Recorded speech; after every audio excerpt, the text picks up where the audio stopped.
By the time police entered the dorm room, the man inside had already been linked to a woman's death. Late at night, campus security at Trinity University received an urgent call from a women's dormitory. The report wasn't about noise or alcohol.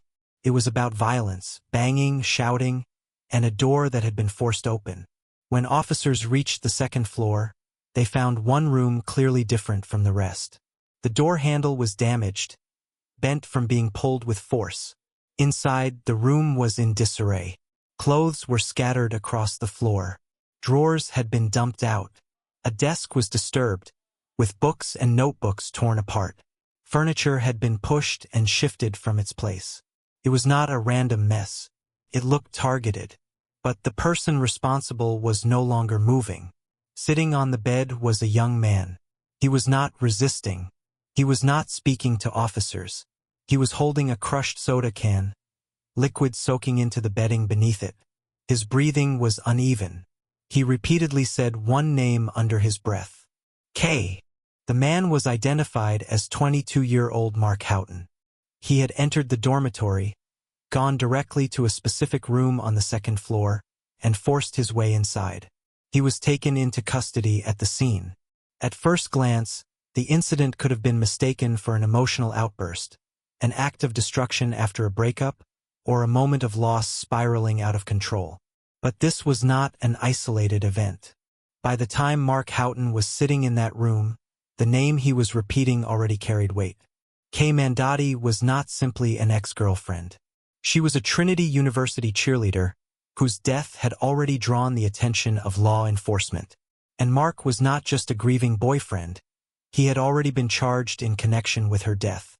That context changed everything. The broken door was no longer just property damage. The destroyed room was no longer just rage. And Mark's presence there raised a question investigators could not ignore. Why this room? Why now? And why was the man linked to Kay Mandotti's death standing inside her personal space after she was already gone? What looked like a single violent night on campus was actually a continuation. One moment in a much longer chain of events marked by conflict, control, and unanswered questions. To understand how it reached this point, investigators had to look backward.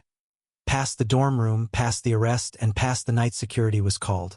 They had to start with the person at the center of it all. Who was Kay Mandotti, and what had been happening long before that door was broken? By the fall of 2017, nothing in Kay Mandotti's life suggested it was about to end, until someone stepped into it. At 19 years old, Kay Mandotti appeared to be exactly where she was supposed to be. She was a sophomore at Trinity University in San Antonio, studying communications, living on campus, and building a future that felt open and unfinished. To the people around her, there were no warning signs of danger, no sense that her life was already moving toward a breaking point. Kay grew up in Texas in a stable, supportive family. She remained close to both of her parents after their divorce and had a strong relationship with her stepfather as well. Home was a place of encouragement, not chaos. Independence was expected. Ambition was supported. Kay was raised to trust the world, not fear it. That trust showed in how she lived. She was social, confident, and comfortable being seen. Friends described her as warm and expressive, someone who made connections easily and assumed the best in people. She liked new experiences. She liked movement. She liked momentum. Kay wasn't reckless, but she was adventurous, and she didn't shrink herself to stay safe. That combination mattered more than anyone realized at the time. At Trinity, Kay quickly became visible. She wasn't anonymous on campus. She joined the cheerleading squad and rose into a leadership role, cheering at football games where crowds gathered and attention followed. Her presence was public. Her routines were predictable. Her life was increasingly lived in open spaces. Visibility brought opportunity. It also brought access.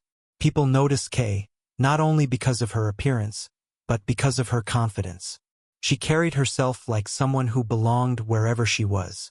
To friends, that confidence felt natural. To the wrong person, it could feel like an invitation. What made Kay vulnerable was not naivety, but openness. She believed relationships could be intense without being dangerous. She believed conflict could be resolved. She believed love did not need to be managed like a threat. That belief would soon be tested. During a Trinity football game in 2017, while cheering on the sidelines, Kay met a man a few years older than her, a former athlete who had recently entered her orbit. The meeting itself was ordinary. Nothing dramatic. Nothing alarming. At the time, there was no reason to mark it as important. But later, investigators would look back at that moment as a hinge. One quiet turn after which everything in Kay's life began to narrow. Because the man she met that day was Mark Houghton. And once he entered her life, nothing about it would remain untouched. It didn't just move fast, it closed in. When Mark Houghton entered Kay Mandotti's life, the change wasn't immediate, but it was steady. He was older, confident, and persistent in a way that made it difficult to ignore him. At first, there was nothing overtly dangerous about that persistence, but it didn't leave much room for distance. Kay hadn't been looking for a serious relationship. She was focused on school, friends, and campus life. Early interactions with Mark were awkward and unremarkable, but he stayed present. He kept showing up. Over time, that pressure became familiarity, and familiarity turned into a relationship. By September 2017, they were officially dating. The shift was quick enough that people close to Kay noticed it. Not because she disappeared, but because her emotional bandwidth narrowed. Arguments between the couple began early and escalated rapidly. Disagreements didn't resolve, they looped. Jealousy surfaced and lingered. Mark reacted intensely to perceived slights, attention from others, or time Kay spent away from him. Friends described the relationship as consuming. What made it difficult to confront was its unpredictability. There were stretches where things seemed calm, even affectionate. Then, without warning, tension returned. Friends began changing how they interacted around Mark, lowering their voices, avoiding certain topics, cutting visits short. Some stopped coming around entirely. Soon, physical signs appeared. Bruises on Kay's arms, bruises on her legs. When asked about them, she minimized what was happening. She didn't frame herself as being harmed. She didn't want intervention. She asked friends not to repeat what they saw. She believed the relationship's intensity was mutual and manageable. But fear surfaced in quiet ways. One close friend later recalled Kay asking her to retrieve her phone from Mark because she was afraid to approach him herself.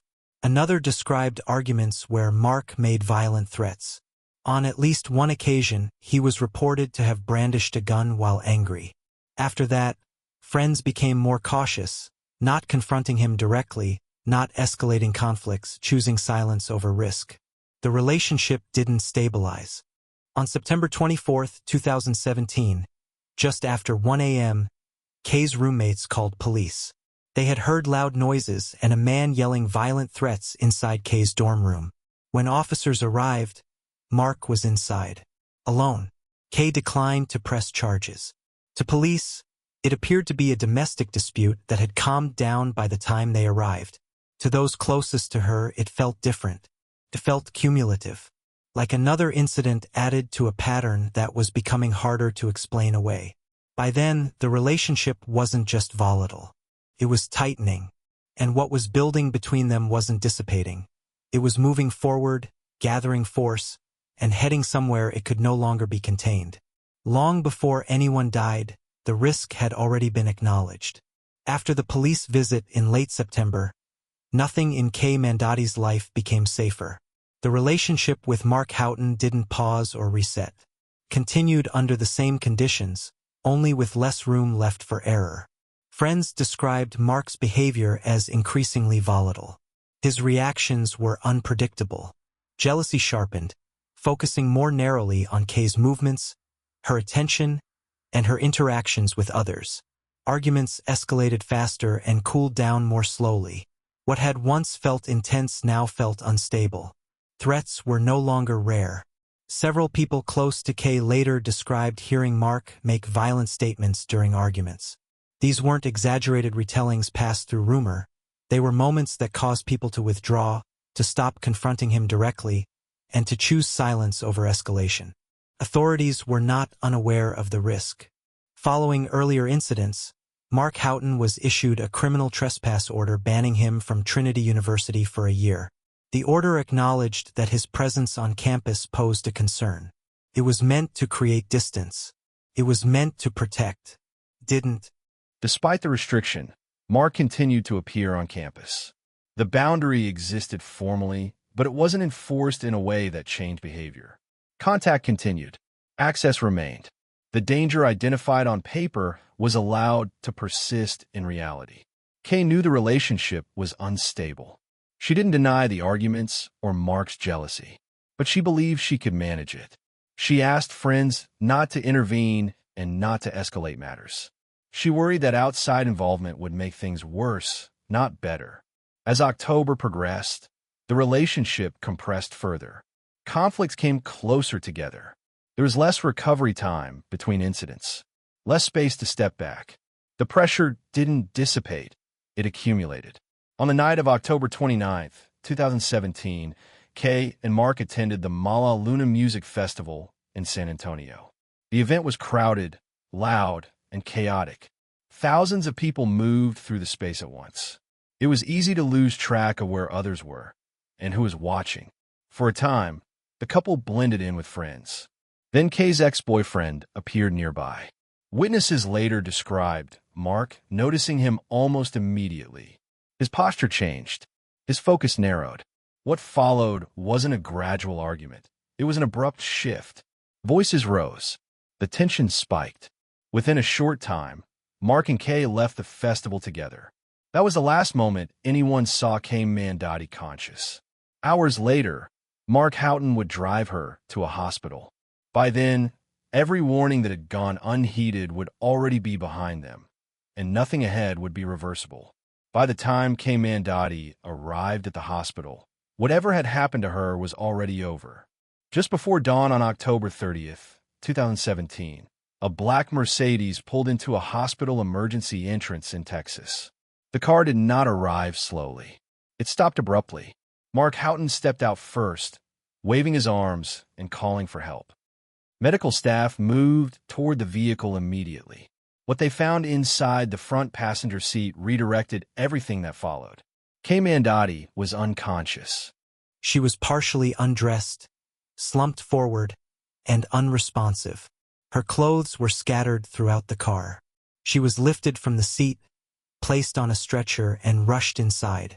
Mark told hospital staff that he and Kay had taken illegal substances earlier that night. Based on that information, doctors initially and provisionally treated her for a possible overdose while conducting further assessments.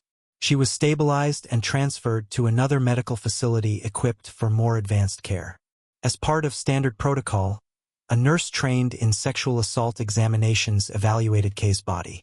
The nurse documented bruising on her arms, legs, and ear, injuries that required formal documentation because of what they could later indicate. Those findings were preserved as evidence. Kay never regained consciousness. As doctors continued evaluating her condition, it became clear that intoxication alone could not explain the severity of her injuries.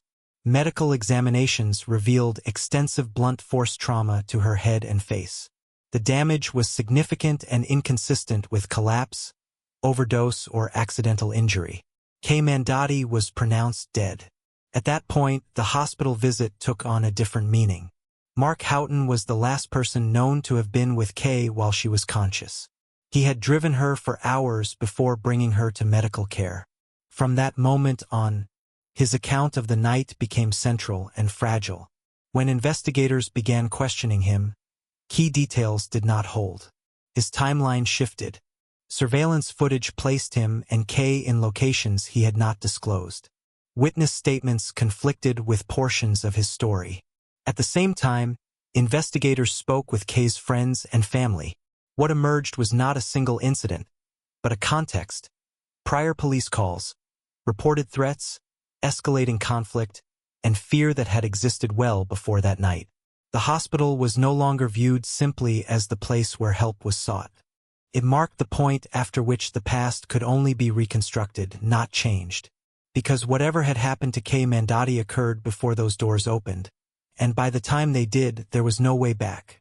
Investigators began with a simple task: line up Mark Houghton's account with what could be verified. After Kay Mandotti's death, detectives focused on reconstructing the final hours before she arrived at the hospital.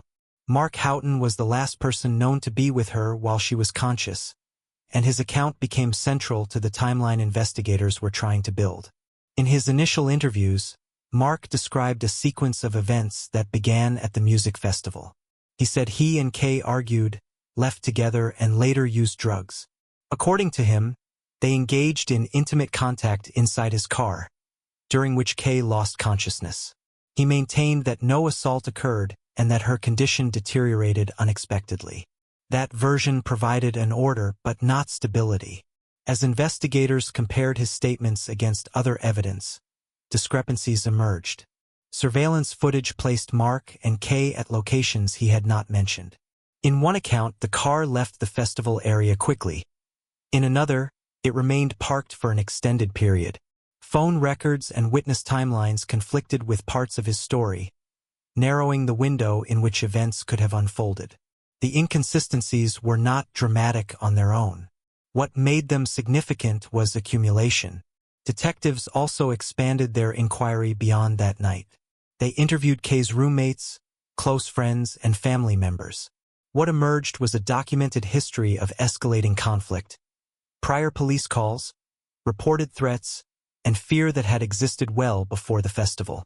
Each incident had previously been treated as containable or isolated.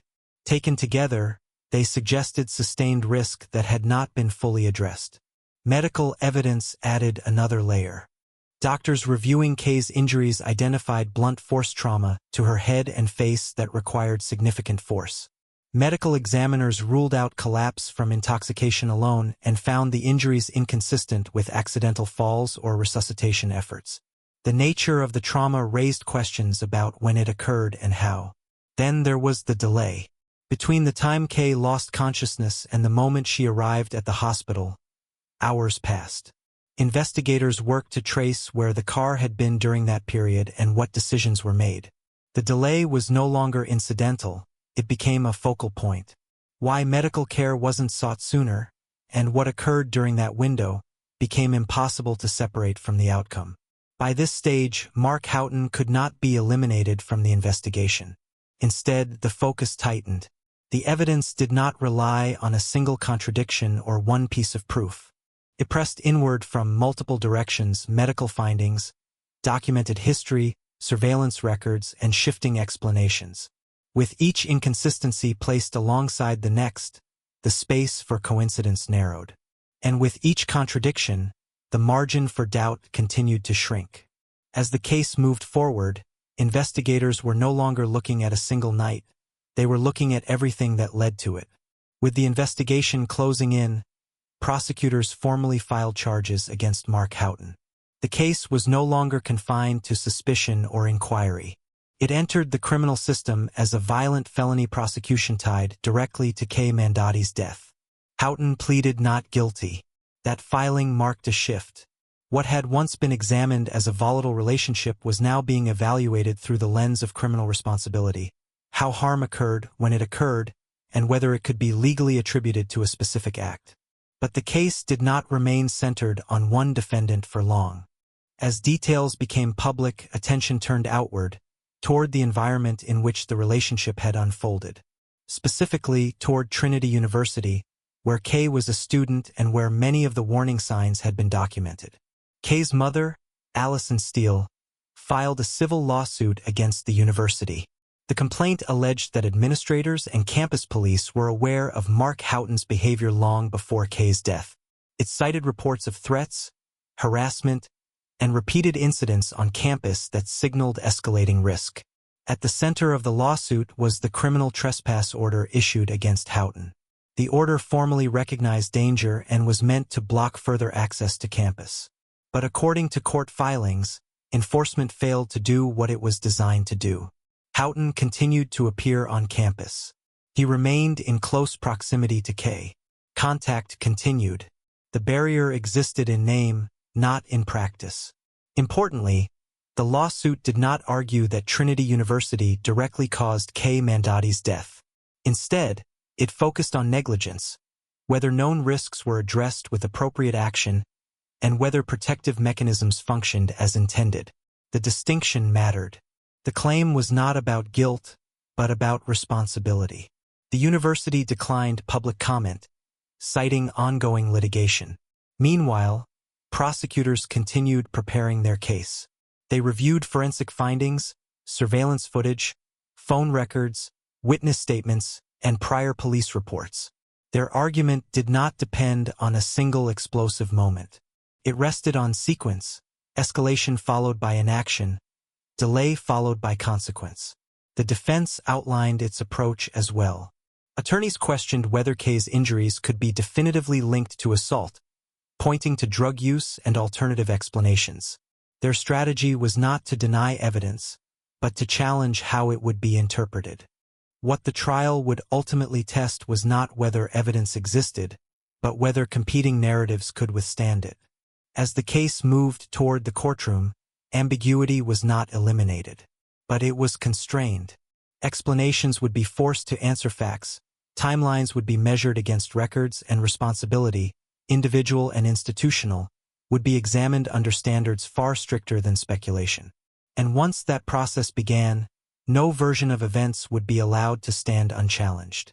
The trial did not stall because the evidence was emotional. It stalled because uncertainty could not be closed. The first trial of Mark Houghton began in December 2019.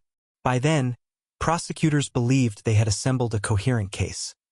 A documented pattern of escalation, severe injuries, and a critical delay before medical care.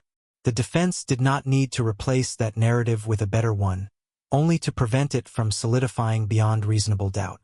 That distinction shaped everything that followed. Expert testimony became the central pressure point.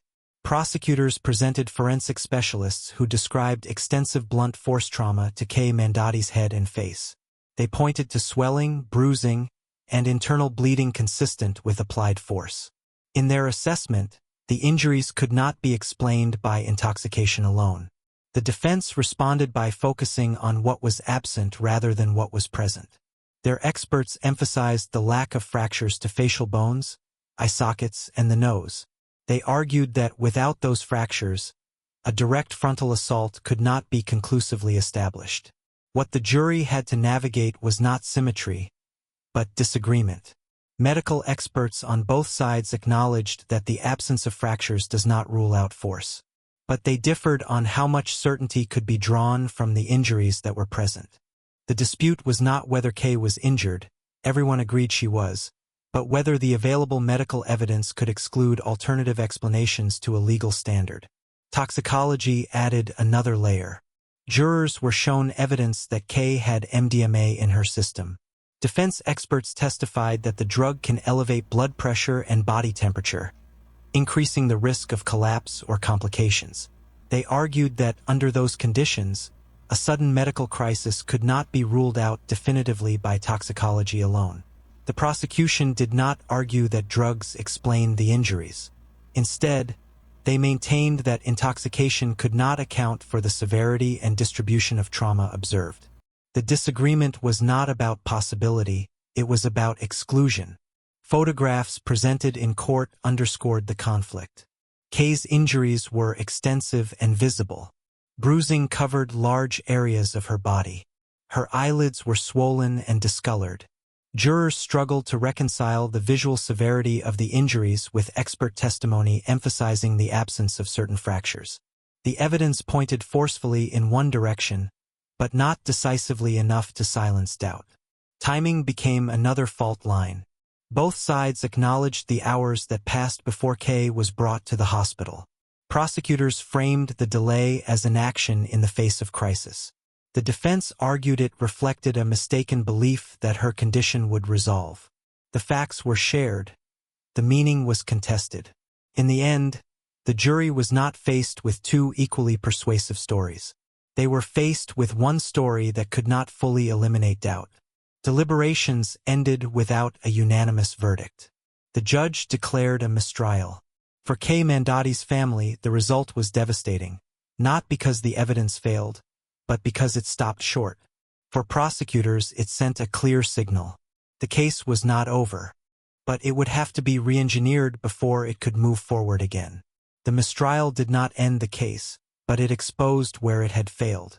After the jury failed to reach a verdict, the case entered a period of reassessment. For prosecutors, the outcome was not read as rejection of the evidence, but as a signal that doubt had survived where it needed to be closed. The question was no longer whether to continue, but how. Kay Mandotti's family remained publicly engaged, reviewing records and raising questions that had lingered after the first trial. Their role was not to direct the prosecution, but to keep pressure on unresolved points. They pointed to inconsistencies. They asked why certain details had not been emphasized. Those concerns did not determine strategy, but they contributed to its reevaluation. That reevaluation happened inside the system. With assistance from the Texas Rangers, the case underwent an external review. The Rangers brought independent scrutiny, fresh eyes not tied to the original trial strategy. They re-examined timelines, affidavits, and prior investigative decisions, focusing on where evidentiary clarity had broken down. This process did not produce a new story. It narrowed the existing one. Prosecutors identified a key vulnerability in the first trial: too much weight placed on proving a single mechanism of injury. The defense had exploited that focus by introducing alternative explanations that did not need to be proven, only kept alive. The strategy changed. Instead of asking jurors to decide precisely how Kay's injuries were inflicted, the case shifted toward responsibility for the outcome. The focus moved from assault alone to the combined effect of violence, delayed medical care, and the consequences of leaving severe injuries untreated for hours. This was not a broadening of charges, it was a narrowing. Prosecutors streamlined their case to limit interpretive escape routes. The legal framing was tightened. Arguments that had created unnecessary ambiguity in the first trial were pared back. The emphasis moved toward what could be established collectively rather than contested individually. As part of that process, charges were refocused to align with the revised theory of responsibility. The goal was not to ask jurors to resolve every uncertainty, but to define the questions they would be asked to answer. Years had passed since Kay Mandotti's death. The delay weighed heavily on her family. But the mistrial had clarified something essential. The case had not failed because evidence was absent. It had failed because its presentation left too much room for doubt.